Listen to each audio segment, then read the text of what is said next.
last month we did a little over 100,000. We just missed 100,000 in booked fees for August. We're blown away with that. We're very excited about that.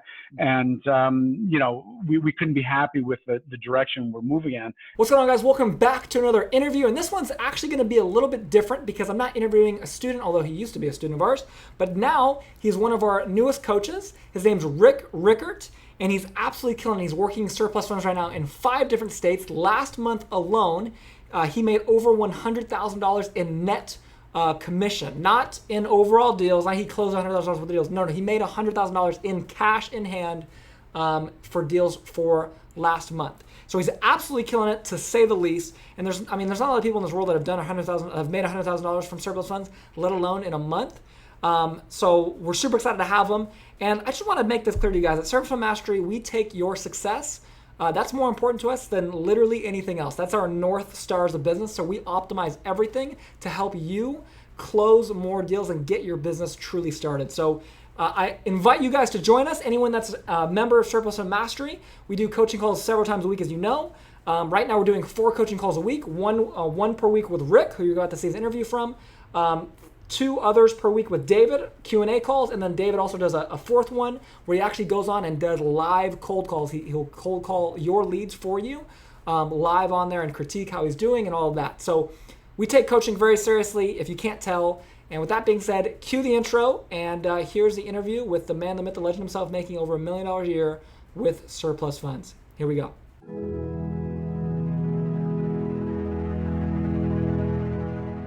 What's good, everybody? Welcome back to another, well, I guess this is the first time we've done this, but a Surplus Fund Mastery coach interview. I'm here with the man, the myth, the legend himself, Rick. Rick, what's going on, my friend? How are you today?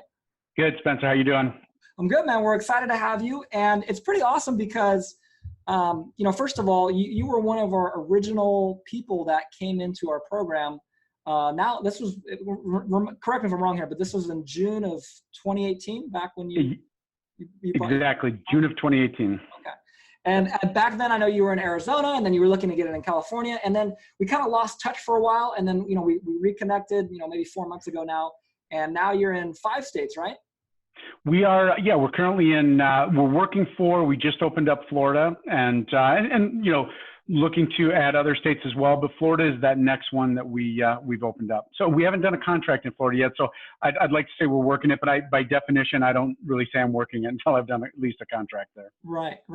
But also, you're absolutely killing it. It's been really cool for us to kind of see where, you joined and you're in Arizona. And then, it was kind of crazy because, again, we disappeared, and all of a sudden we're talking to you now. Oh, now I'm in 5 states and I'm doing it here and I'm doing this. And we're like, oh my God, this guy, he's blowing up over there. So it's been really cool to see.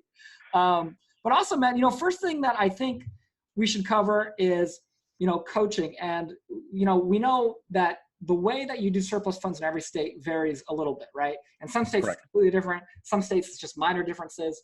But I think what's really interesting, before we get into the nuances of that, is kind of how you've grown your business, which is right now you have several salespeople. Are you at 5 or 6, or how many salespeople do you have? I've got 6 full-time and a couple part-time. Okay. And then I know you're kind of working the transaction coordinator role. And then you have, I know you have your main attorney for Arizona. You've got a couple people in other places. So it's been really cool to see the team building. And I think that's where I want to start, is kind of what was the process like when you first got started with excess proceeds? And I'm assuming it was just you. And I know you said your son, if I'm correct, there is your business partner. Right. When it was just you guys, how long did it take for you guys to get that to a point where you're like, okay, let me bring someone on? What was that process like? It's interesting because you have to, because it's all about sales, right? You have to get the contracts in. But we started getting, it was me and my son and one other guy. And his name is Elliot. Great guy. He did a lot of the admin and the data work for us. But from a title perspective, I could read titles better. It was more of my forte. And so we just it wasn't really even spoken. We just kind of morphed into, he started picking up sales. I was doing sales. We were both kind of doing data. And then I screwed up a few of my follow-ups. I didn't make a call back when I should have, and I blew a couple sales. And I'm telling you, nothing frustrates me more than that. So what I did is I ended up just pulling myself out and went, you know what? This is a game of you have to compartmentalize sales, and then you have to compartmentalize your data and your administrative management. So we just kind of split it down the middle and said, okay, Joe, my son Joe, you and Elliot sell. I'll take care of everything else. So I did the creation of the next lead, populated our CRM. I added a TLO report. I did our title work, proofed it all for them because I didn't want them wasting time, right? And so the more time they spent on administrative stuff, the less everybody was selling collectively. So it really worked out well. So we started from a very small group. We started out that way, and we were doing 6 to 10 contracts a month, nothing big, producing around 20,000 in collectible fees a month, maybe 30,000. But it wasn't until and just to stay on that for a second, but we own Arizona. Like our whole mission was we have to give depth in Arizona. We have to do every deal, or at least get our hand on every deal. Even if the competition took it, like we had to have made calls. Like there isn't today, like we can look back easy now 2 years and go, there's not one of those that we couldn't tell you about. Like they either hung up the phone, they completely told us off, we put them under contract, competitor got it, wouldn't do business with us like we know about every single one in Arizona. It's not a huge population of data, right? So you can control it. Right. So and that's what I call depth in the market. So I didn't go out. I think Washington was the next state we then added, and Nevada shortly after that, because we knew how to put depth into a market. And so now I want depth in Washington. I want depth in Nevada and Oregon as well. And to me, it takes that, like you have to fully understand the state you're in. And when I say the state you're in, it's whichever one you start with, right? Whether you start with California, Florida, it doesn't matter. It's just pick one and then be a master of it. Like really go deep into it, know everything about it. Because I mean, rarely do we get surprised. I've been doing Arizona now for 14 years. And so me and my son started working together about 4 or 5 years ago. And now today we've evolved now, because when the market crashed, right? And then we had to get back into it because we were spending all of our time buying homes at public auction, right? Because that's one of the alternatives when the market here crashes. So coming back, I know it's kind of a long, convoluted answer to your question, but the scaling of it and how it works and why we did what we did, it wasn't until we decided, let's get an office and let's bring the salespeople in, because we were hiring salespeople, but they're all working remotely off site. And, there's a big thing in business today that, yeah, you can do everything virtually, you can do whatever. Well, as soon as we brought everybody together for us and the synergy that we needed and we created, we were blown away by what happened. I mean, last month we did a little over 100,000. We just missed 100,000 in booked fees for August. We're blown away with that. We're very excited about that. And, we couldn't be happy with the direction we're moving in. And, as we add territories, counties, states, it's just going to get bigger. And we just retrofitted a room. We had more cubicles put in. So we've got room for another 5 salespeople, which we're really excited about. But I think it's kind of, again, long-winded answer to your question, but it's about splitting sales and admin and then just staffing it appropriately. Of course, you can always use more salespeople. Right. But it's one of those things where you want to be careful. We run our database every now and then. We pull it all down and kind of look at it. We've got a couple salespeople, our top salespeople, with about 500 leads each. Well, the truth is way too many. Okay. And as a business owner or whatever you want your role to be, you have to look at that and go, even your top salesperson, if you give them 500 leads to work, even if they bring you in 20 deals or 30 deals or 40 deals, you could say that's a pretty poor close ratio. Right. So it's better to spread it out a little bit, really work them well, because the worst thing to do is burn a lead. You just don't want to do that. Well, essentially, and you just you're right, it's very long-winded, but you added so many little details that I just want to point out. The first thing that you said that I think is very smart, and that whether you're doing a surplus fund business or any type of business, and this is something that even David and I have talked about in regards to the software and education portion of our business, is where are we best suited? I know for a fact that I have the ability and I have the online marketing ingenuity. I know how to market online. I know how to sell via video and via audio and all of that on the internet. David is much more of an expert in surplus funds than me. He knows the stuff like from bottom to top. And Yep. so for him, it's like, David, you do the product, I'll do the sales. And that's such a huge role. So for anyone watching this right now, it's like, where do you, if you have a business partner, where do you, fit? And if you don't have a business partner, okay, let's say you're doing everything at first, that's fine. But then what are you most weak at? And then that should be your first hire. That should be your first outsource. Yep. For me, one thing that's always been tough for me has been organization, right? So if I've got, sometimes I'll double book things, and I'm just, because my mind's always a million things going on at once. I'm sure a lot of entrepreneurs suffer from. And so it's like, for me, having someone that can organize my calendar is night and day, because I won't piss someone off, right? Or be 10 minutes late or something like that. So that's number one. Number two, the thing that you said, something that we've really been talking about a lot is, how do you really scale a business? And for me, I've kind of broke it down, and I'm not a business expert by any means, but from what I understand is there's two main ways. You go deep or you go broad, right? You sell something for super cheap to 1 billion people, okay? Or you sell something very expensive to 500 people, right? Or 1,000 people, but you be the best at that, right?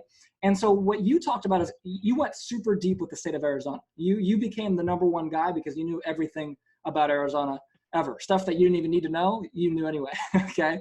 And stuff that you never thought you would need, it turns out probably you did at some point. And anyway, so I say all this because, for surplus funds, if, again, whatever state you're in, I can't back you up with this enough, whatever state that you're in, whether it's California, Florida, Arizona, Nevada, Maryland, New York, wherever you're at, figure out that state and learn that state better than anybody, and just start there, and grow that first and then expand outside. Because, unless you're living in Alaska or something, chances are there's going to be enough there to get a little business going for yourself and to start making some good money. And then you can say, okay, now I want to take over the world. I want to go to 5 states or 10 states or all the states, So I think that's great. But also, and you're right. And just to go back to that point for a second, because I have depth in Arizona, I can scale to other states, and I can do multiple states at a time. So it's easier to then kind of shoot out and do more states and then work on your depth to whatever degree. I don't know that I'll ever be as deep in any other state as I am in Arizona. I would like to be in Nevada because it mirrors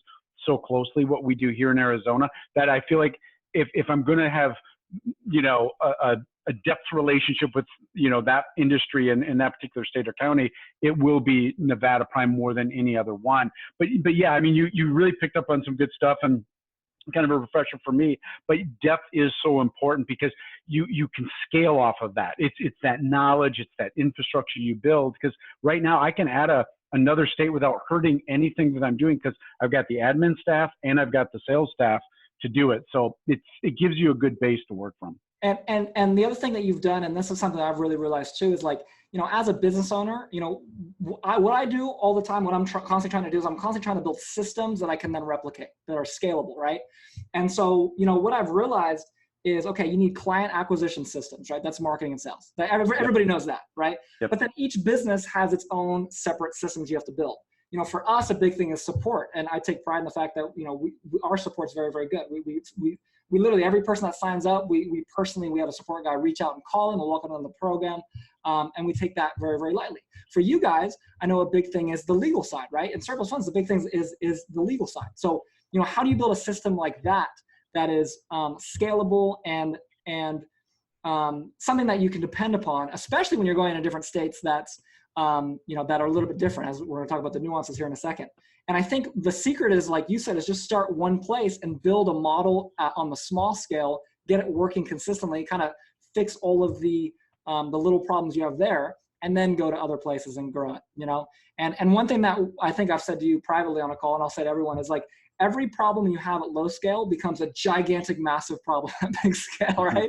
So if you have this little itty bitty problem and you're doing 10,000 a month, like, oh, we don't need to worry about that. Try scaling your business and then try solving that problem, because it's going to be a nightmare. A nightmare with huge potential liability. So no, you're absolutely right. You want to, every new market you go into, you've got to go into it with eyes wide open, with your legal staff completely knowing what you're doing and part of it, because you really can't open a market without their assistance and help on your direction. Right. Now, and that's a good question. I was going to ask you, obviously, again, you started in Arizona, and then, you figure out Nevada was very similar. What's your process like at this point going into a new state? Is there kind of a roadmap that you follow for that, or a template that you follow for that? Yeah, exactly. Yes, and it's a good question, because I sometimes have to back up, because a lot of times I just like to do everything at once and just crush my way into a new market. But it really comes down to this. Number one, you have to pull the laws in that state, and the laws you're going to pull are those that govern the foreclosure process or the trustee sale process, whichever it's kind of referred to in that particular state. In the West Coast, as we are, it's trustee sale, statutes. On the East Coast, it's going to be your foreclosure or your sheriff sale statutes. It is critical to, one, get the ones that relate to the mortgage foreclosures, and then read them, but don't rely on your own ability to read them. I've made mistakes, and we've actually had this conversation before, but we don't. It's written by a legislative body, right? So it's not like picking up a fiction or nonfiction book, right? That's written to the 8th grade level. These things are not, and not that they're trying to trick us, but for whatever reason they write the way they write. So absolutely, number one, get the laws, but then share that with your team, right? Being the team of one attorney or a couple of attorneys that you work with, get their opinion, because whether they're going to be the attorney representing in that state or they're going to help you, because when we have a different attorney in, say, Washington, but it is a relationship my attorney here created, and they're kind of our point person for pulling a trigger there. So I leave it up to those attorneys to do their cross-state relationship. Mm-hmm. And I stay out of it, because my job is just to bring contracts to the table and let them get them to pay out. So, but they need to help, because they're part of that. They need to understand those laws. So let me get off that for a second. Then the second thing is data. Can you get the data quickly? It bothers me if I'm not working on. So for instance, today is a Wednesday.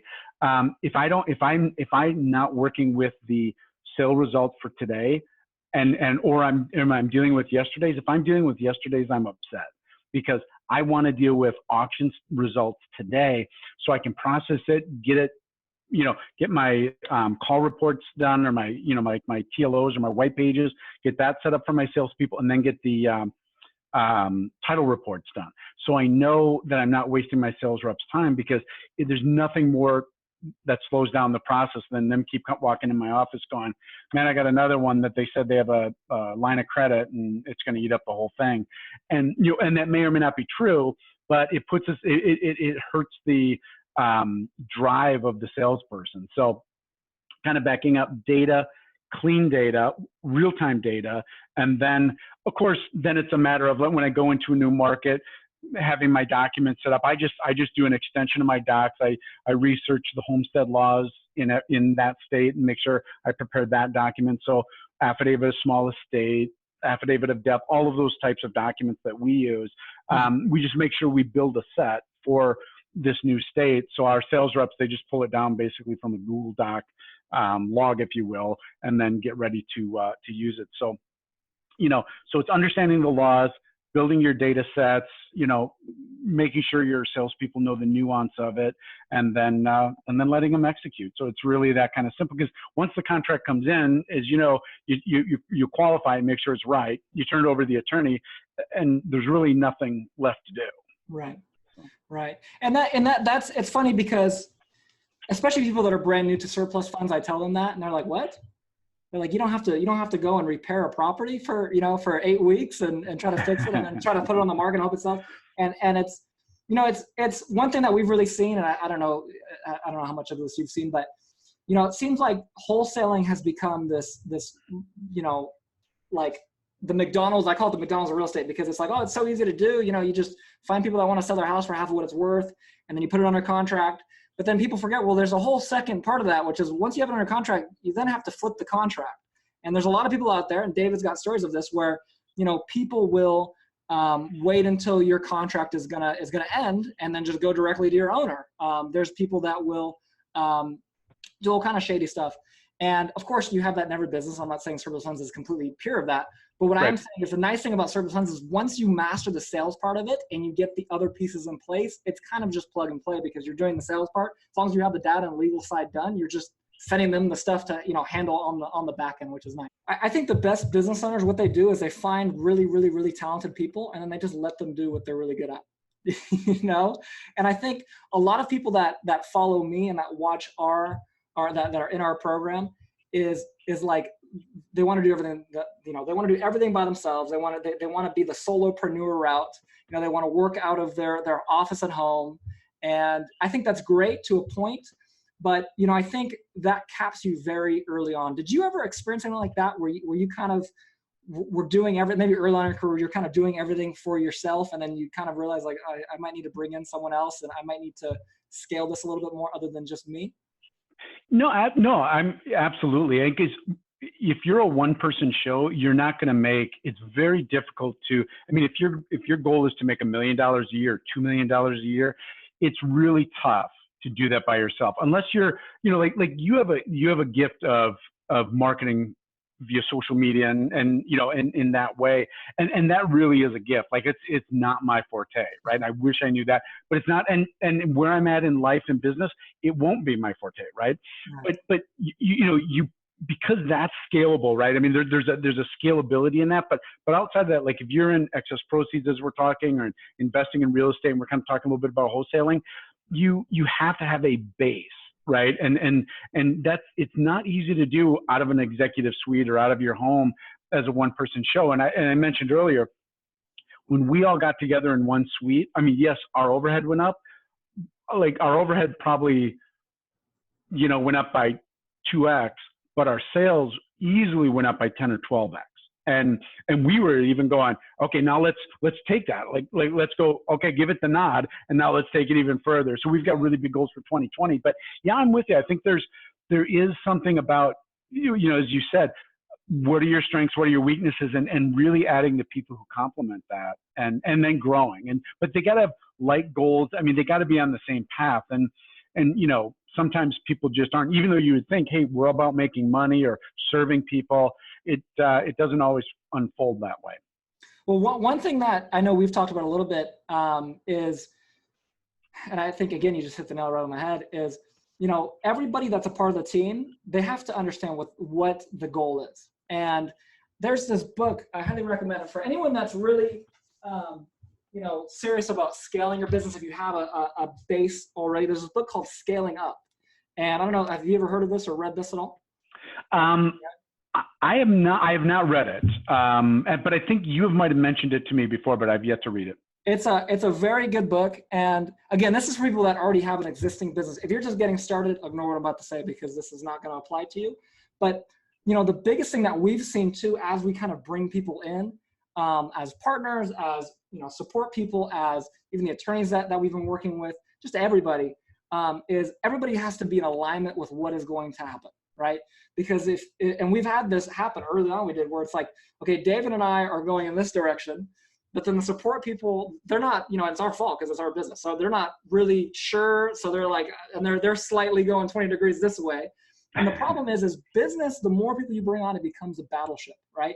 And battleships take a very long time. In fact, a better example is an aircraft carrier. It takes sometimes 20 miles to pull off a full U-turn, right? And so every time you have to make a little turn, you're wasting a ton of fuel, a ton of energy, and a ton of time. And so that's why everybody needs to be in alignment. And I really think and another great book for that, by the way, is called Principles by Ray Dalio. Fantastic. That one I've read. I listened to on Audible, and that's a long book. It's a very long book. And but it's awesome. It is. There's like 200 chapters. I have it on Audible too. There's like 200 chapters on it. So, but it's very good though. It's very good. It really is. And highly recommend that. But last question I have for you, Rick. Obviously you're coaching on here, and you've been not only students, but very successful in your own right. Before you knew us, after you've known us. But what has made you want to come back and coach surplus funds? Because obviously there's a lot of people out there that do something, but they don't necessarily want to coach it. And then there's people that coach it that don't necessarily want to do it, right? And so what is it that makes you want to kind of coach and be part of the education side of it? Sure. That's a great question. I think, and you're right, not everybody wants to do it. And it's something that's kind of inside. And I've not that I want to ever be a teacher, but to take what I know and share that with people, from 2004, 2006 through 2014, 2015, I was buying homes at public auction. I wrote a book on the subject. It's, and part of that was, my whole mission was, I want to help people buy homes at public auction. I don't want to wholesale to them. I want to create an avenue where I can get a fee for the service. They can come in. I can show them how to control what they're buying, when they're buying it. They can make more money because I'm not marking it up as a wholesaler. And we kind of talked about wholesaling before. And so, but my passion was to teach. I even wrote a book. I mean, it's just, writing a book is no small feat. So, but even with this, and we had talked in the past a year ago, I'm thinking about writing a book on this subject. And just, again, it took me 15 years to write my first book. So I could probably get to this one quicker, but it won't be 15 years. But it really comes down to wanting to share it. And, the market is big enough. So even, I'm not worried about training my competition. It's about helping people look at different ways to make money, how to make money, and sharing that, because that's valuable. And it's not just about just excess proceeds, but it's expanding their mind to going, well, I could scale a business in a different way or a different industry, and based on what we do here in excess proceeds, what you and David are doing and I'm doing. So that's really what it comes down to. It comes down to a passion of sharing and giving something back, a little bit of contribution to help people grow. It's exciting. That's what's exciting to me. And I know you guys have the same thing, because you wouldn't be doing it, right, if it wasn't creating value for people. Because few businesses and industries, you can sell a TV to somebody, but you're just selling them the enjoyment of what's going to happen in their living room, right, watching a game or whatever. But here we are affecting people's lives by giving them money back that, one, in a lot of instances they didn't know they had, but at the same time too, as we share that, like with your students, and they're helping somebody get that back, that's making a shift in their life as well. So, the domino effect of that is pretty incredible. It's exciting. No, 100%. And it's like we talked about earlier, there's just in unclaimed property state funds across the country, there's $50 billion, and yeah. That's not a small, sack of change. That's a big amount of money. Yeah. And so there really is a need and desire, and we very much appreciate you being a coach. And I think with that being said, that's all we have. I would like to wrap it up again, say thank you, Rick, for coaching and for being on the interview. Guys, if you guys are in the program, Coach Rick does one coaching call per week. Right now it's on Wednesdays, although I'm not going to say how much is on video because it might change in the future. But if you want to see exactly when the current time is, just go inside of the members area, and in the first little intro section, there's a little section that says current coaching call schedule. Click that, and you can see exactly when Rick will be on his live coaching calls. And with that being said, thank you again, Rick, for your time.